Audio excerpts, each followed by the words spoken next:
technologie est importante, évidemment, mais elle forme un lien. Alors, les technologies permettent de régler des problèmes, mais les problèmes ne sont pas nécessairement le ressort d'un seul gouvernement ou d'un seul acteur.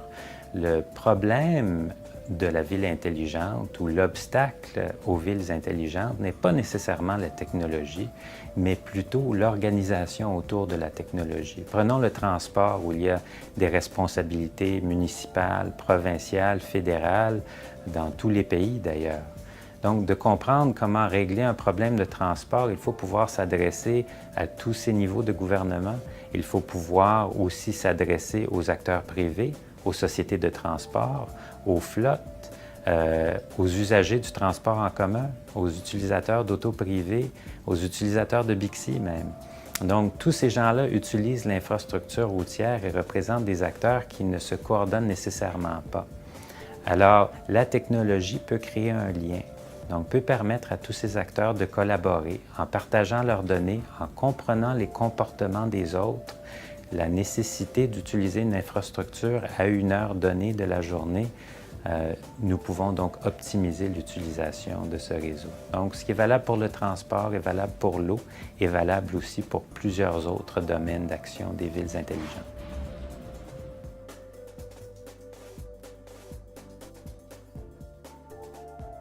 Les grandes villes telles que Montréal, New York, Pékin font toutes face à des problèmes de congestion.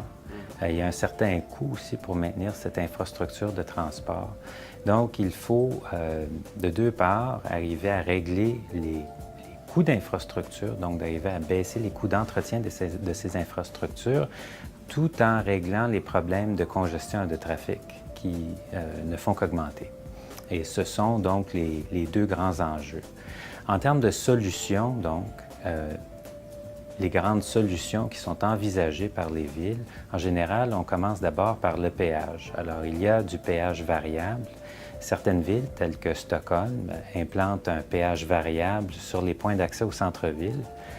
Donc, à l'heure de pointe, on peut payer 2 ou 3 euros pour rentrer au centre-ville. Hors pointe, ça peut aller jusqu'à la gratuité.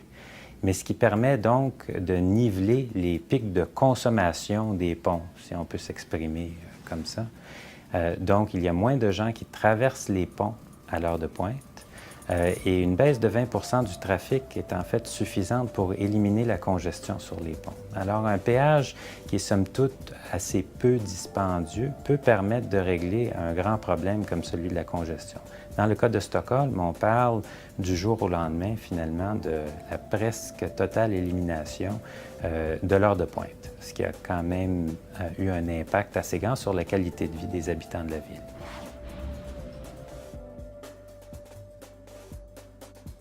Il y a un projet que je peux citer en ce moment qui a été annoncé récemment, le Southern Ontario Water Consortium, qui se fait autour du bassin versant de la rivière Grand en Ontario. Et ce projet, en collaboration avec plusieurs universités et d'autres partenaires privés, va permettre l'instrumentation au complet de la rivière. Donc, on va installer toutes sortes de senseurs le long de la rivière pour comprendre son comportement, l'impact des pratiques agricoles, l'impact des événements météo.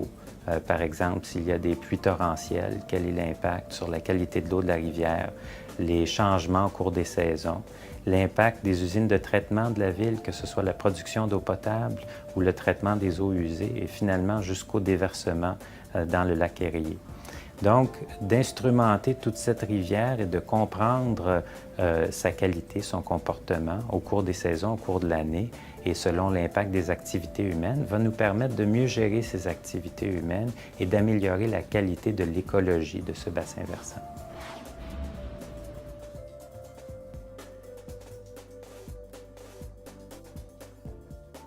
Il y a plusieurs villes intelligentes dans le monde, mais il faut d'abord comprendre que le concept de ville intelligente est relativement flexible, dans le sens que ma définition d'une ville intelligente et la définition de mon voisin peuvent varier. Donc, plusieurs villes ont des projets de ville intelligente et chaque projet peut être différent. Alors, certains exemples. J'ai parlé donc du péage à Stockholm, qui varie selon l'heure de pointe. Londres a également une taxe sur la congestion qui est implantée donc du matin jusqu'au soir. Par contre, d'autres villes, telles que Rio, elles, plutôt que d'implanter une taxe sur la congestion, implantent un centre de contrôle qui leur permet de gérer toutes sortes de facettes de la vie urbaine là-bas, de comprendre si, par exemple, les éboueurs sont à l'heure dans les quartiers où ils devraient l'être, si les autobus font face à des heures de pointe ou à du trafic anormal. Il y a des caméras qui sont attachées à plusieurs autobus à Rio. De savoir s'il y a des urgences. Alors, Rio va être l'hôte au cours des prochaines années du Mondial de football, des Jeux olympiques, entre autres. Donc, plusieurs grands événements à grand déploiement.